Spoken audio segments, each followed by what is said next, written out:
Hello and welcome to another Looney Tunes review video. If you are new to the channel, make sure you subscribe to follow my journey to review all 1000 classic Looney Tunes shorts and give this video a like as well. So this is a review for Hare, and with me today are two people that are suspiciously from the Honeymooners, Ralph and Stupid. No, I'm kidding, of course, it's my good friends Camden Spees and Essie McPeter. Say hi guys. I'm stupid. How's it going? Oh, pretty good. You know, we're looking at a wonderful short, well, that's up for debate, but we'll take a look at it either way. But a few bits of info to get underway as always. So, as mentioned, this is a review for Hare, released on the 18th of August 1956. It's the 777th in the series.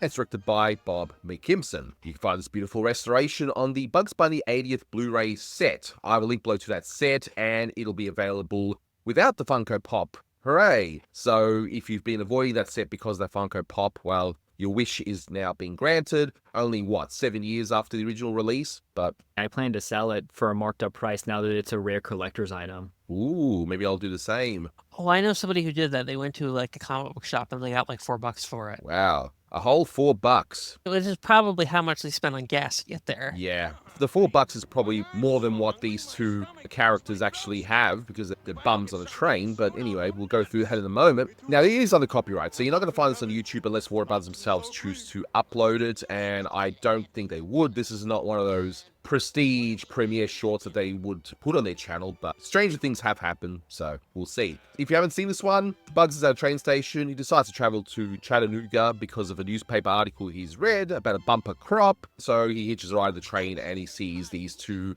bums that we're about to discuss, and yeah, it's just a whole bunch of shenanigans involving three characters. Not really much to it. Fun, right? Yeah. We'll pee. Yay. I can hear the enthusiasm in your voice. Remember, you guys picked this one to do with me, so you can't back out now, okay? But we're going to cover them all anyway. So, alright, let's get the obvious one out of the way.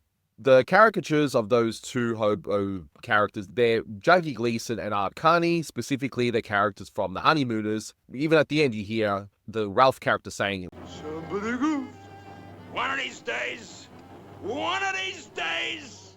I mean, people watching that short at the time when it came out would have known immediately who those two were. Well, yeah, Norton does refer to him as Ralph in the cartoon. Barely. And our Carney is never referred to by any name except for stupid.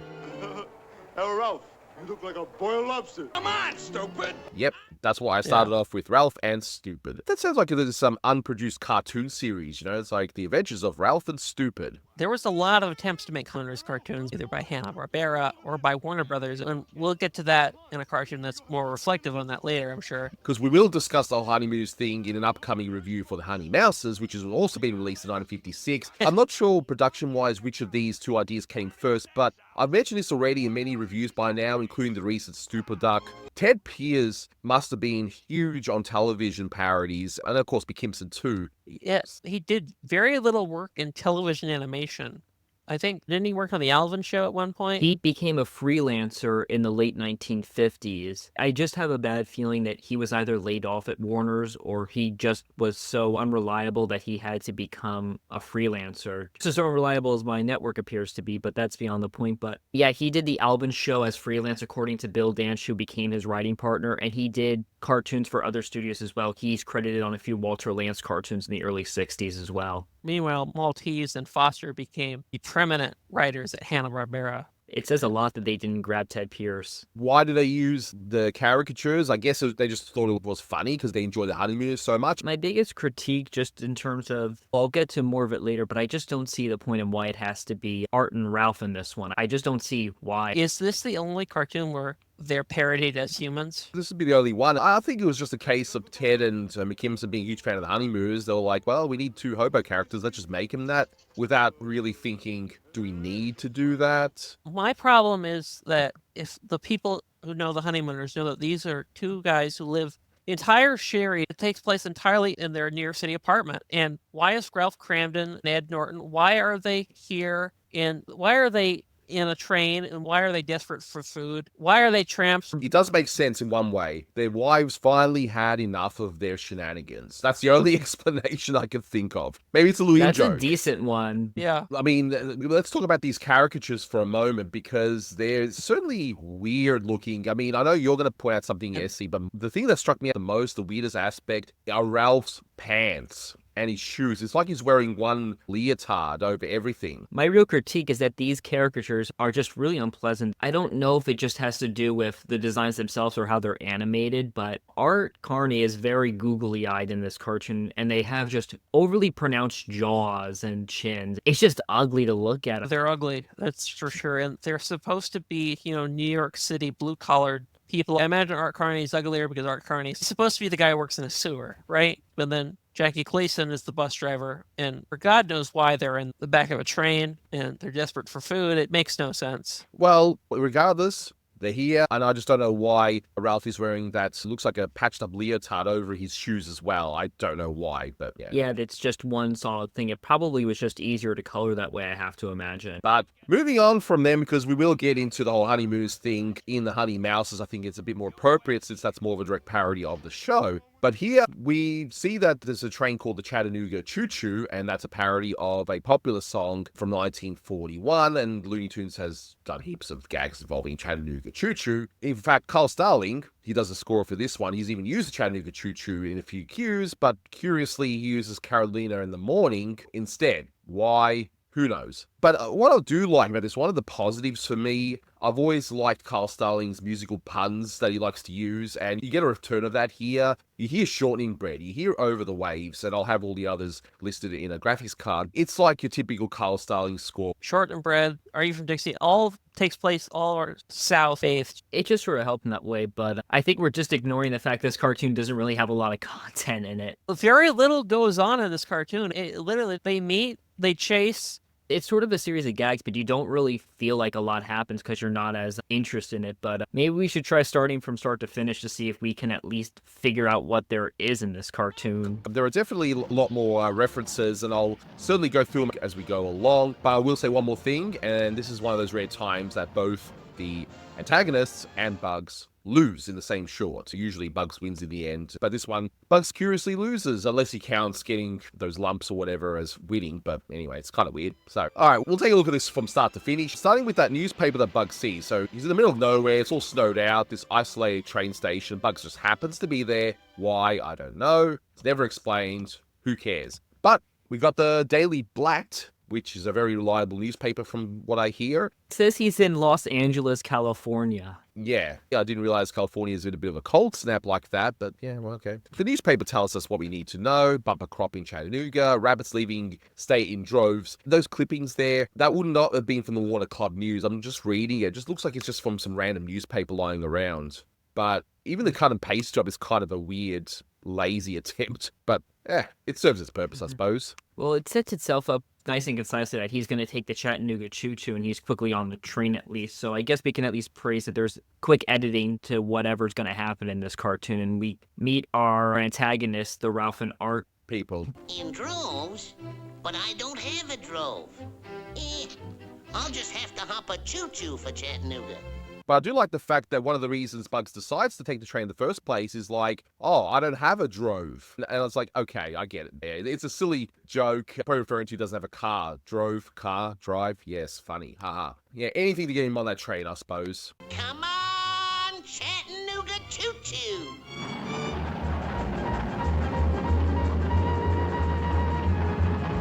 We see, as you mentioned already, our two wonderful hobo characters, and we see a gag that's very reminiscent of the beginning of Waikiki Rabbit. Pig's knuckles au gratin. Fish on the moon. Mustard ice cream. Hey, that's mine roof.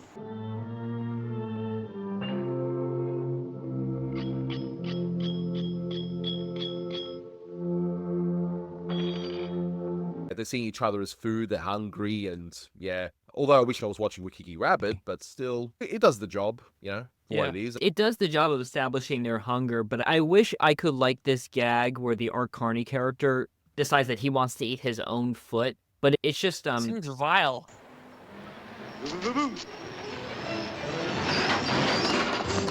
It is vile, it is funny, but it's not handled particularly well. Maybe because he doesn't actually bite into his foot. It is interesting, though, that there's only, if you look at a Roadrunner cartoon, there's 15 different ways he tries to eat him. But there's really only one way these guys try to eat the rabbit, which is they try to boil him, but then they just chase him around the train. That's the rest of the cartoon. That's pretty much all it is. But of course, the boys hide thinking that it's a transit cop, and that was definitely something that a lot of these hobos at the time had to contend with to make sure that they weren't caught as they were traveling from town to town in these trains. Hobo life was very romanticized in Hollywood in a lot of ways. It was actually very dangerous. It wasn't very pleasant at all, and lots of bad things happened. But anyway, we're not here to talk exclusively about hobos, are we? Could be brakeman. Ah, shut up! All right, Ralph. Kinda dark in here, but it seems to be empty. A rabbit. Oh, pardon me. I didn't know these accommodations was occupied. Bugs ends up on this train, and I have to say he is incredibly naive in this cartoon more than usual. I think that might have been a Ted Pierce contribution because he wrote some cartoons for Jones where Bugs is also very naive, like Barbary Coast Bunny, which is another cartoon with Dawes Butler as the antagonist. It must have just been a string of how he felt the character was, but I don't think it works for Bugs. He just seems like someone who would know better than to get involved with these guys in any way. He would have already left the train, I think. There's also a very obscure reference, though, that the boys do once they see the fact that Bugs Bunny, of course, is a rabbit is food, and they say food in a really weird way with the way the mouths are drawn. It's food! And this will escape most people today, but that is a reference to a commercial. So at the time this would have been in production, John Hubley was directing Ford commercials that would always end with a character saying, "It's a Ford." Had it long? Oh, a long time. You probably need a new one. Say, say Ford. Ford. Say, it's a Ford. It's a Ford. Get a new one right away at your dealers. And the letters would be spelled out with the character's mouths. This is obviously a reference, and Ted Pierce was obviously seeing those commercials, but it's such a really forced gag because when I see this sort of gag, I just expect Bugs to immediately run away, but again, Bugs is too naive, and the whole concept of them doing food is just really strange in itself, especially because there's two O's in food, so you don't really see them spell out the O twice, which, again, it just feels like a really forced idea of making fun of television commercials. It doesn't really play out that well, but it's just interesting to see that sort of reference in a Warner's cartoon. This is kind of the downfall of the writing of this period, that Ted Pierce was over-relying on topical parodies of television, regardless if they worked or not. That's at least what the reference is for those who are wondering why on earth are they say food in such a way. So we get a bit of a discussion. It's like, oh, welcome aboard. You know, Bugs is like, I don't want to intrude. This boxcar looks like it's taken. There is one bit, though, that I see this as funny unintentionally, where they hang up Bugs by his scarf, and he's like, oh, I don't need this anymore. And I'm thinking, yeah, are you just saying that because you don't want to animate that anymore? I think I'll be warm enough without it. Don't you? Yeah, boiling hot! That's how it felt like to me. Talk is all over McKimson's cartoon, so he probably just added that in, but this one staging shot where he's looking up at them, where it does sort of establish that they are sort of stronger characters. But again, I think Bugs is just too naive. I think he could easily outwit them or at least get out of the train. This cartoon, it's so dependent on the Honeymooners that it sort of forgets that it's all about Bugs traveling to Chattanooga. At least in Freeling and Warren Foster's Southern Fried Rabbit, you're so encaptured by the Bugs and Sam dynamic that it doesn't matter that you've seen the rabbit's journey finish, so it doesn't really matter that much. But you're also just more entertained by what's happening, so that kind of shows how far the Warner cartoons were going by this point. They don't get that bad for a while, but it just shows where the writing was going. We see the train, and we see a wonderful shot where we get a lot of in-jokes, which would not matter to just about anyone, unless they have a chuckle at the serves outer space line for one of them. I mean, it's just there, I guess. Don Foster, Fruit Express. So I guess times are tough that he's owned a fruit company now. And for those who don't know, SC, who is Don Foster? Don Foster was a designer at the Warner Studio.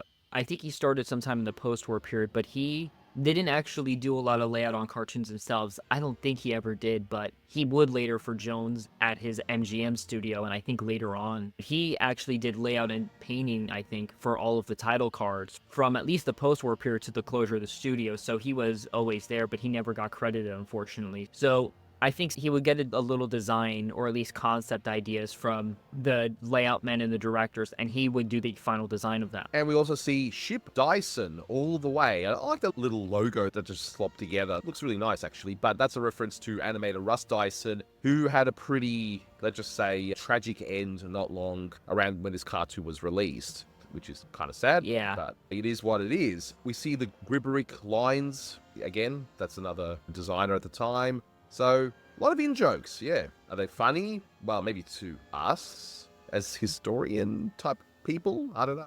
This is a decent gag, though, after this, when they are at the pot. I like this gag, this boiled lobster gag. It's a surprise. Yeah, you gonna be surprised. Well, the water feels hot enough to put in whatever you're gonna put in. I don't know if they needed to show the tunnel, though. That's the one thing. This kind of just shows how literal it is in some ways, that Kempson has to show us the tunnel so we know what's happening. I don't know if we really needed that shot. I think audiences could have accepted otherwise. But yeah, I do like how quick they are in there, and then we get out of there. And yeah, we see that Ralph is now a boiled lobster. I would argue this is probably the best bit of the short. I'm sure we could all agree absolutely. on that. I do like the innocent-looking faces where Bugs is like, what's for dinner? Of course, being naive in this one. And they're just looking over, you know, it's a surprise. I like that delivery. 9 days old. Woo, woo, woo. What's cooking, Doc?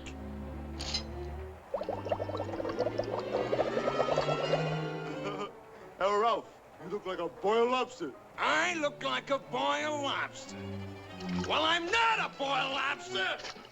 Say what you want about the usage of the characters. I think Dawes Butler does a great job impersonating them. I'm sure we can agree on that. Oh, yeah. Does a good job here, though. You can kind of see why they didn't use him for the Flintstones, Hanna-Barbera. They said that they didn't use him because he was overlaid, but I don't think his particular take on the characters was distinctive enough to carry that show. This little piece of acting here where he puts Art's head in the boiling water, it's so stiff. This is, again, I'm going to mention it every single time. This is the difference between pre and post Shutdown McKimson, where the energy is just completely gone from the cartoon violence and slapstick that McKimson did his best at. It just needed someone like Bill Melendez or Manny Gould to animate that sort of thing to emphasize the humor of it. But yeah, we get his red nose, and then we get on to the chase that carries on the rest of this cartoon. Yep. And we're on top of the train, and for those unaware, look, I know a lot of Americans would get this, but there's a lot of international viewers too on this channel. In case you weren't aware, why does, when the smoke appears, Bugs says, Hey, I can't hardly see with all this...